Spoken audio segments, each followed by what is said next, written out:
بسم اللہ الرحمن الرحیم۔ عزیز طلبہ، کل ہم اختر شیرازی کی نظم بڑھے چلو پڑھ رہے تھے، جس کے ہم نے پہلے دو بند جو انہیں سمجھنے کی کوشش کی تھی۔ آج اس کے بعد کی تشریحات کو سمجھنے کی کوشش کرتے ہیں۔ اپنی کتاب کا صفحہ نمبر 195 دیکھیے۔ اٹھاؤ تیغِ بے اماں وطن کے پاک نام پر، لٹا دو عمر نوجواں وطن کے پاک نام پر، نثار کر دو اپنی جاں وطن کے پاک نام پر، صدائیں دیتا ہے وطن بڑھے چلو بڑھے چلو، دلاوران تیغ زن بڑھے چلو بڑھے چلو، بہادران صف شکن بڑھے چلو بڑھے چلو۔ تیغِ بے اماں، ایسی تلوار،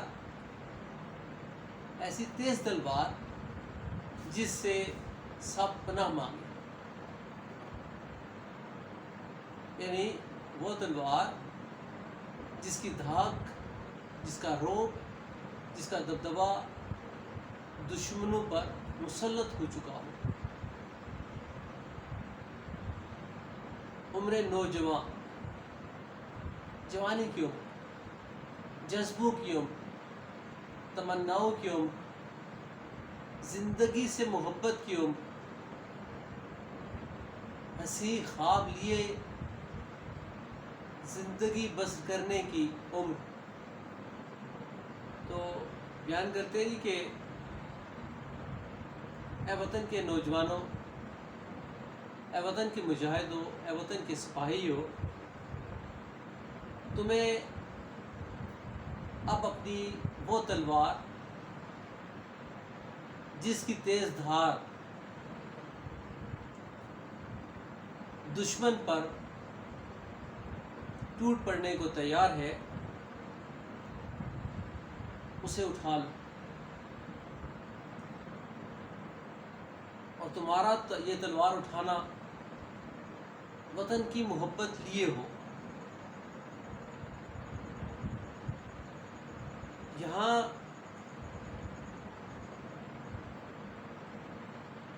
بنیادی جو چیز اہمیت رکھتی ہے، یہ بنیادی بات جو قابل غور ہے، وہ یہ ہے کہ اپنی وہ تلوار جس سے دشمن کو مغلوب کیا جا سکتا ہو، وہ تم نے اٹھانی ہے، لیکن کس لیے؟ وطن کی حرمت، وطن کے تقدس، وطن کی جو پاکیزگی ہے اس کی حفاظت، اپنی جغرافیائی سرحدوں کی حفاظت، اپنے اہل وطن کی حفاظت کے لیے تم نے اپنی تلوار کو نیام سے نکالنا ہے۔ یعنی تم جب جہاد کے لیے نکلتے ہو تو پھر تمہارے سامنے ذاتی مفاد پس پش چلے جاتے ہیں، ان کی کوئی اہمیت، ان کی کوئی وقت نہیں رہتی۔ لہٰذا تمہیں اپنی تلوار وطن کی حرمت کے لیے اٹھانا ہے۔ یاد رکھیے گا کہ جذبہ جہاد جو ہے وہ مومن کی پہچان تو ہے ہی ہے۔ مومن کا یہ جذبہ اللہ کے لیے بھی پسندیدہ ہے، اور کیوں پسندیدہ ہے؟ اس لیے کہ مومن اپنی جان، اپنی تلوار اللہ کی راہ میں اپنی جان کو قربان کرنے کے لیے اور وطن کی حفاظت و حرمت کے لیے اٹھاتا ہے۔ اس میں کسی فرد کی ذاتی غرض و غایت یا کوئی مفاد پوشیدہ نہیں ہوتا۔ لہٰذا اپنی تلوار کو وطن کی حرمت کے لیے اٹھانا ہے۔ لٹا دو عمر نوجواں وطن کے پاک نام۔ اب دیکھیے یہاں پر نوجوانی کی عمر کو موضوع بنایا گیا ہے، وہ جس سے آپ گزر رہے ہیں اور جس عمر میں آپ بے شمار خواہشات کو، زندگی کے ہنسی خوابوں کو اپنی آنکھوں میں سجائے ہوئے ہیں کہ آنے والا کل آپ کے لیے خوشیوں کا پیغامبر ہوگا، خوشیوں کی تابناکیاں آپ کا مقدر ہوں گی.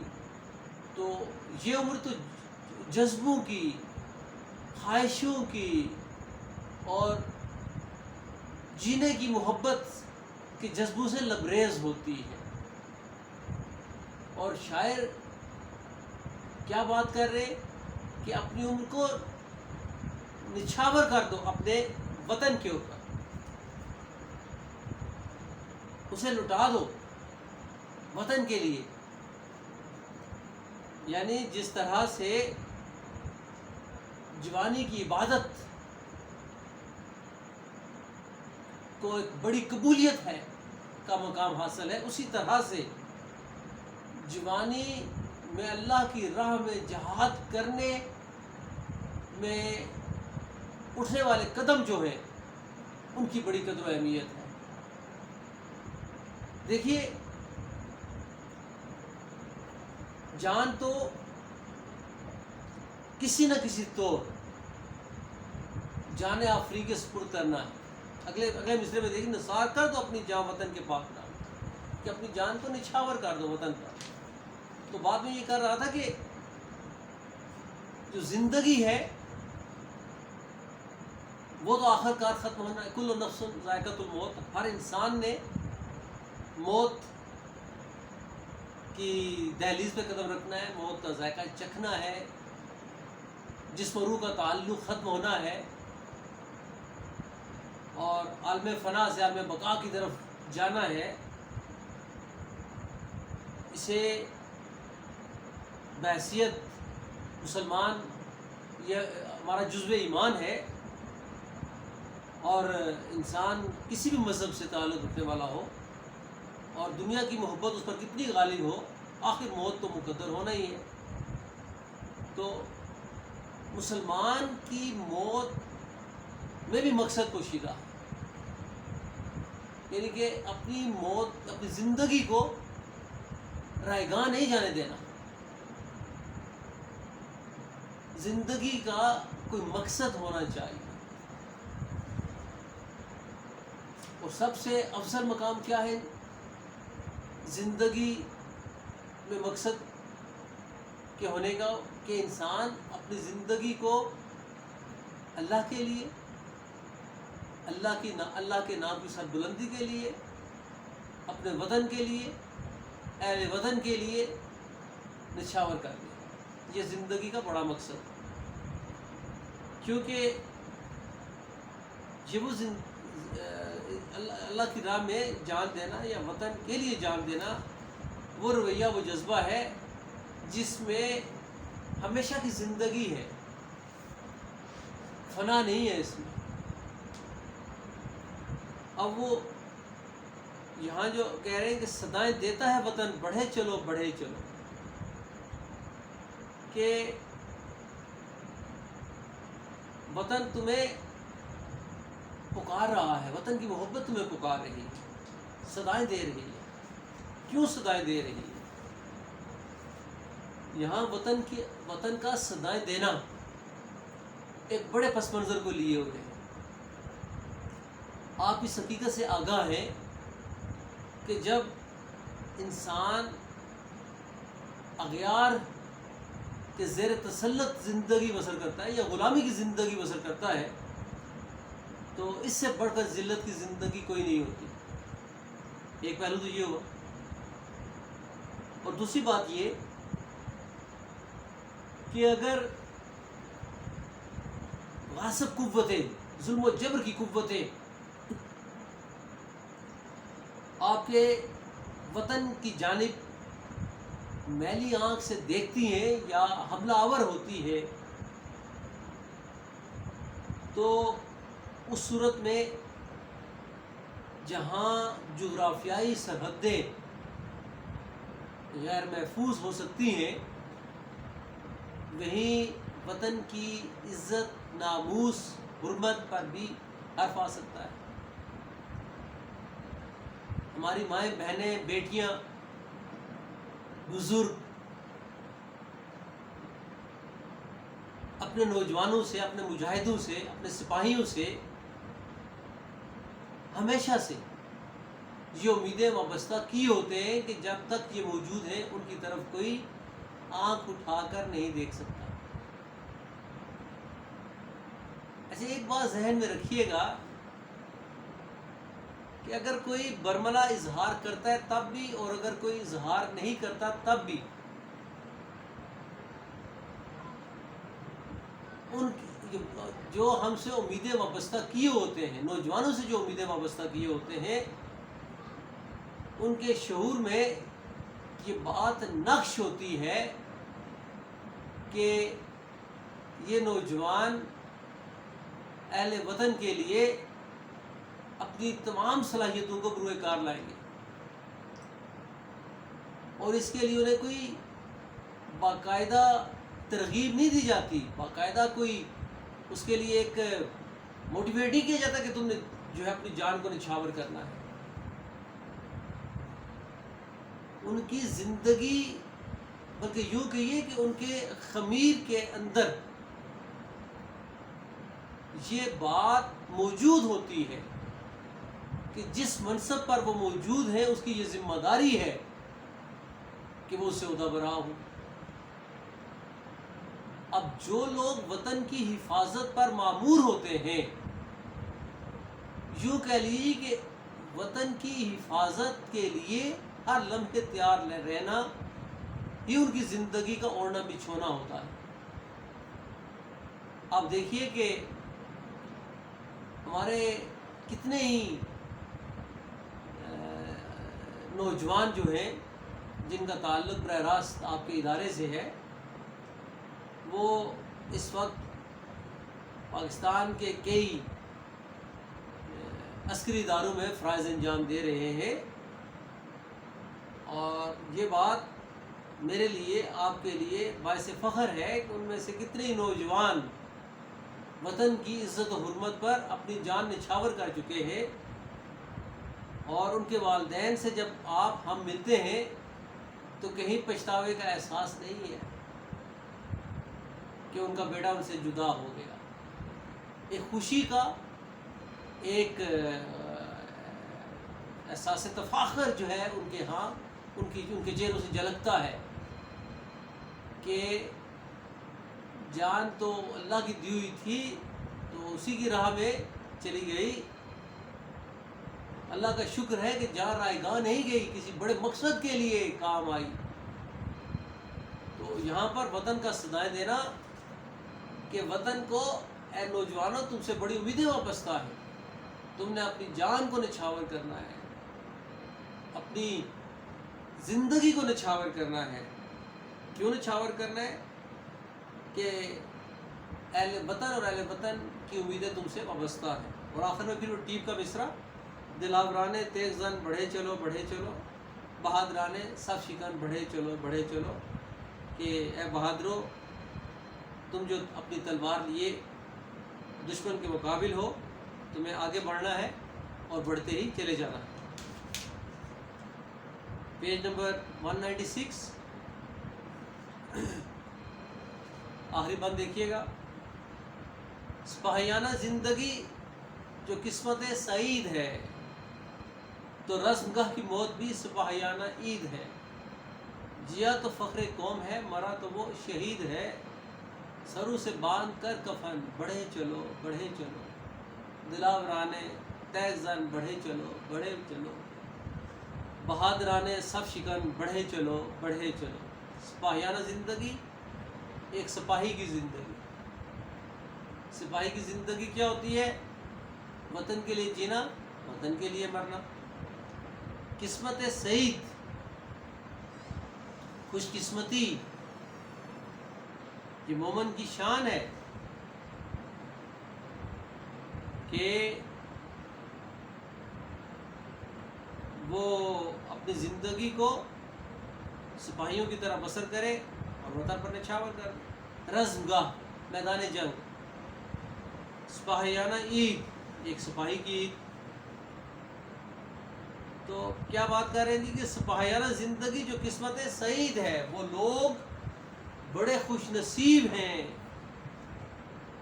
جنہیں سپاہیانہ زندگی مقدر ہوتی ہے، سپاہی کی زندگی مقدر ہوتی ہے۔ اب یہاں پر سپاہی سے مراد ہر وہ انسان ہے جس نے وطن کی عزت و حرمت کے لیے جان نچھاور کرنے کا جنون پالا ہے۔ وطن کی حفاظت ایک تو سرحدوں پر ہے، اور دوسرا سرحدوں کے اندر، کہ آپ جہاں پر بھی ہیں بحیثیت سپاہی وطن کی ناموس کے لیے ہمیشہ میدان عمل میں رہیں گے۔ تو یہ وہ انسان بڑا خوش نصیب ہے جو اپنی زندگی کو سپاہی کی طرح بسر کرنا شروع کرتا ہے۔ تو رزمگاہ کی موت بھی سپاہیانہ عید ہے، سپاہیانہ عید کے فلسفے سے اچھی طرح آگاہ ہے آپ۔ ہمارے وہ تہوار جو خوشیاں لیے ہوتے ہیں، محبتیں لیے ہوتے ہیں، محبتوں کا نچھاور کرنا ایک دوسرے کے لیے ہمارا وتیرہ ہوتا ہے۔ اور عید کے لمحات وہ لمحات ہوتے ہیں، یا عید کے دن وہ دن ہوتے ہیں جس کا ہم سارا سال انتظار کرتے ہیں اور اس کا ایک خاص اہتمام کرتے ہیں۔ ہماری جو بھی عید ہے اس کے لیے گھروں میں بڑے اہتمام ہوتے ہیں، بڑی خوشیاں منائی جاتی ہیں، اور بزرگ جو ہوتے ہیں اپنی محبتیں بچوں پر نچھاور کرتے ہیں، اور محبتوں کی کوکھ سے بچوں کے چہروں پر جو خوشیاں دکھائی دیتی ہیں وہ اس بات کا اظہار ہوتی ہے کہ وہ زندگی کے کتنے حسین لمحوں سے گزرتے ہیں۔ تو یہ عید ہے۔ اب یہاں کیا جی، رزمگاہ کی موت، میدان جنگ کی جو موت ہے وہ ایک سپاہی کے لیے عید سے کم نہیں ہے۔ موت اور وہ عید کا لمحہ، یہاں پر ایک بڑا فلسفہ ہے، اور وہ فلسفہ کیا ہے کہ اللہ تعالیٰ کو بیش معاف فرمائے، وہ آیت مبارکہ کا مفہوم آپ نے پڑھا بھی ہوگا، سنا بھی ہوگا، کہ شہید کو مردہ مت کہو، وہ زندہ ہے، لیکن تمہیں اس کا شعور نہیں کہ میدان جنگ میں جو موت مقدر ہوتی ہے وہ سپاہی کے لیے اس لیے عید ہے کہ اسے ہمیشہ ہمیشہ کی زندگی مقدر ہو جاتی ہے۔ تو یہ شہید ہو کر مرنا بڑے فخر کی بات ہے، اور اس انسان کے لیے یقیناً بڑی سعادت ہے۔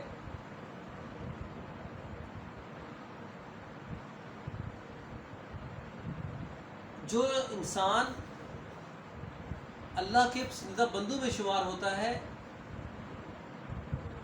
اجر میں اسے جنت مقدر ہوتی ہے۔ اور دیکھیے، جنت وہ مقام ہے کہ جس کا مقدر ہو جائے وہ دنیا میں دوبارہ آنے کی کبھی خواہش کرتا ہی نہیں ہے،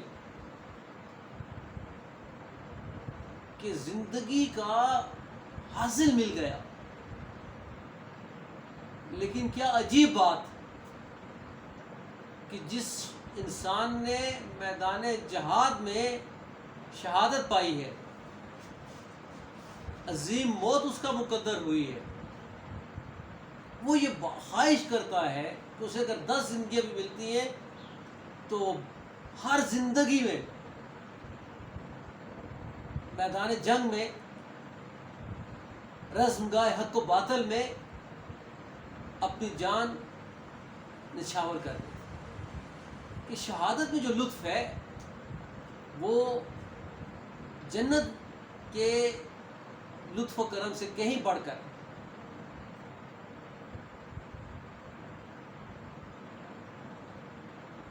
اور یہ فلسفہ بھی ہمارے دین کا حصہ ہے کہ وطن سے محبت مومن کی نشانیوں میں سے ایک نشانی ہے کہ وہ شخص مومن ہے، جو شخص جو ہے وہ وطن سے محبت کا جذبہ رکھتا ہے۔